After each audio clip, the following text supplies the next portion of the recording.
Hey man, can you let me know what's going on? Like, it's showing that it's turning right there, but the wheels aren't turning. Only to the right.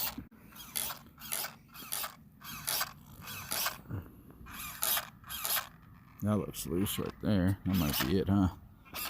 Yeah, it'll go left. They don't go right afterwards.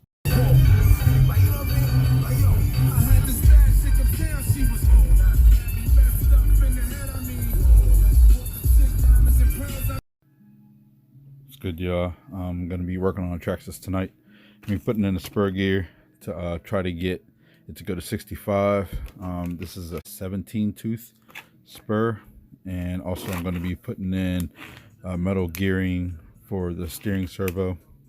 The stock one has plastic gearing, and they tend to strip out when you start making these things fast and turning all kind of wild and stuff. So before anything bad happens to the steering, I'm just going to make it all metal so I don't have a problem with it at all. So I'm going to be up for a while.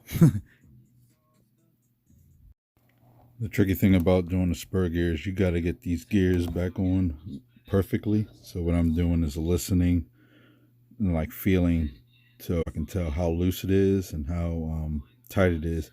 There is another way. You can stick a sheet of paper in there and run the gears through, but see that little movement?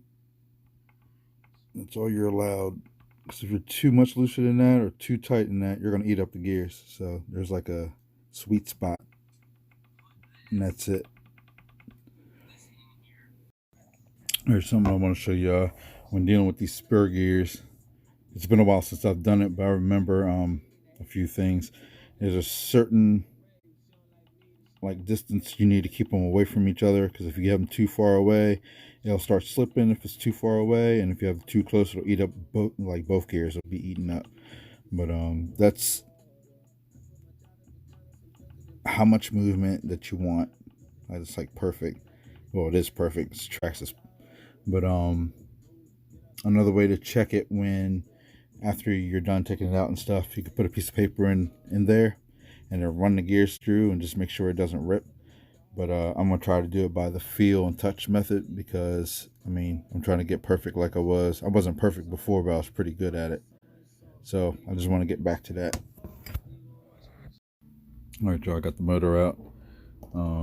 As you can see, next step is going to be taking that screw off of that and then sliding it off and then reinstalling this gear. You can tell the difference. Wait till I get it off and I'll do a side by side so you can see the difference in size and everything.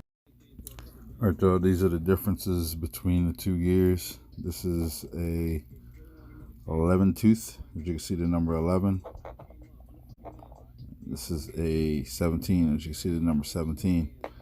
This is going to give me more speed up top. I'm going to lose a little bottom end speed, but from what I've been told, that it's not even that much noticeable after you start reaching fucking 60, 65 mile an hour. So that's what we're shooting for. And oh yeah, let me show y'all this. There's a flat spot on the motor, if you can see that. And that's what you want to put the screw on. It's that flat surface right there. Make sure it's not on the bald side, because it won't hold it. I'm gonna show y'all some good shit right now. Like I said, I've been out of the game for about 5 or 6 years, and before that I was heavy. I'm not real heavy, but pretty decently heavy. 7-8 years into this stuff. And back in the day, you didn't have these presets. They got presets now. Like, you ain't even got to find the mesh or nothing. Like, this used to be like just an opening slit, and you had to slide this back and forth so you can get it to match the gearing set, so you didn't have it too close or too far. But now they got this stuff preset. Traxxas is thoughtful. That's crazy. All right, just wanted to share that info with y'all. A lot easier than I thought it was going to be. Because I remember last time I went through like 2 or 3 spurs before I actually learned how to do it correctly. But yeah, we got it. Can't wait for tomorrow. Next up, Servo.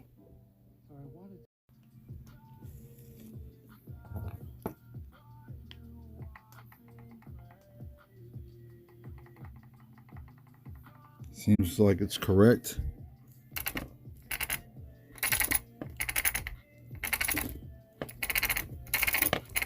Legit.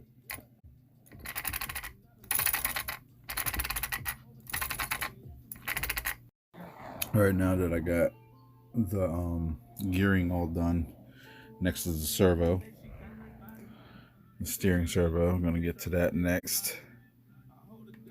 Gotta take the whole front end off and then replace it with a brand new upgrade, and then I'll be done for the night.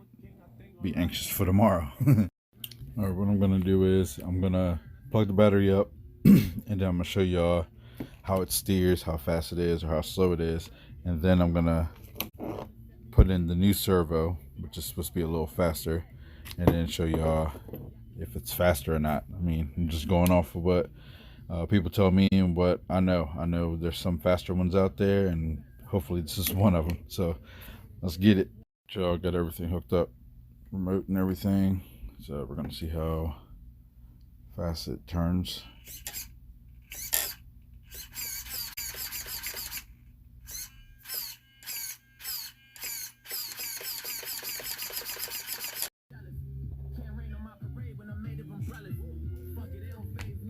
Alright, y'all, got it all apart. Gotta get to that servo, take that out, and like I said, replace that sucker. Alright, y'all, I'll be back with y'all in a second.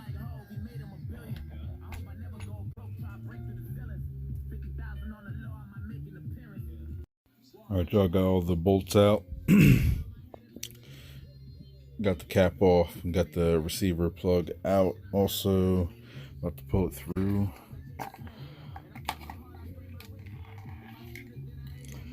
And compare the two, what they look like next to each other. This way. Well, yes, this way. What's they look like next to each other?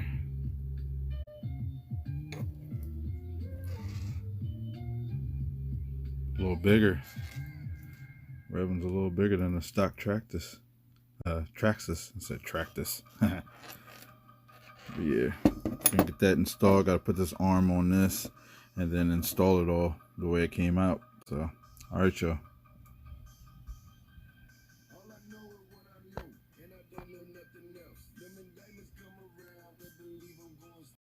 All right, the next thing you gotta do is plug everything back up and basically sync your servo. Gotta make sure it's set in the middle. So you know that's the middle, and then you can adjust it by, taking it off or whatever and adjusting it so it fits onto the piece that's under there. I mean, this isn't a step-by-step. I'm just showing you how I'm doing the stuff, but yeah, it's just fun. All right, another thing that I learned from back in the day is with these electronics, you don't want them getting wet or no sand or nothing in it. So what I used to do is take some Vaseline, and they have a cover right here, and put the Vaseline right inside there so it catches dirt. Or you can put it right on top of the wire. Like Traxxas already did a little bit of grease on top of there, but Vaseline works just like the grease. I don't have any grease, so I'm using Vaseline. Alright, y'all, welcome back. Got it all put together. I was trying to do a video, but you needed two hands for this. Got to get the shoe horn. You got to get the servo horn and the drive shaft in a certain spot, and it took two hands. I couldn't record anything, but everything's back together. All the screws are in. I got it plugged up now. I'm about to test the servo. Seems a little stiffer.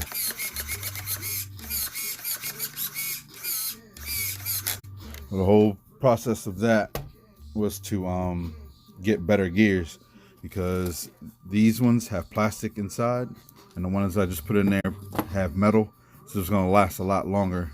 So that's the reason why I did it. And today I'm going to be meeting up with some friends and getting busy. I'm talking about, sorry I got cut off, but what I was saying was the guys that I'm about to go run around with, I'm going to be the slowest one there, point blank. Talking about this car should be doing like 60, 65 today. It was previously doing 45 to 50. And the cars I'm going to see today is doing 80. The slowest car is doing 80. So the fastest car I heard yesterday was doing 131. So they got GPSs so they can see how fast the cars are going and everything like that. So we're going to have fun today. I'm only going for a few hours, not going to stay all day. But I'm going to get some good footage for y'all. All right. Well, I just got a call. Homeboy said might gonna be canceling today because of rain. It's been raining the last 2 days and the roads are not dry where they're going to be running at today. So they're not trying to run a $2,000 car, you know, going 100, 110, 120, 130 mile an hour into a damn, you know, curb or something like that. But I'll show y'all some footage of me. Like I said, I was going to GPS it, but I'm just going to go off of what the box says and what everybody else says it does. With the pinion and the battery that I'm using, which is a 3S LiPo battery, and I should be doing well over 60, close to 70, so between 60 and 70 mile an hour, probably like 65, something like that. So I'll get a few videos of that. I'm gonna wait a little bit, let it dry up out of here,